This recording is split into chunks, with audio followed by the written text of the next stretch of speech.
சுமங்கலி வீட்டுக்கு வருவாள் காருண்யமான தேவி முகம் கலசத்தில் வைத்து வழிபடுவோம்.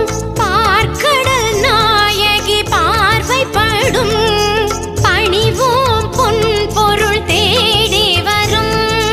பூரண விரதமே பேரின்பம்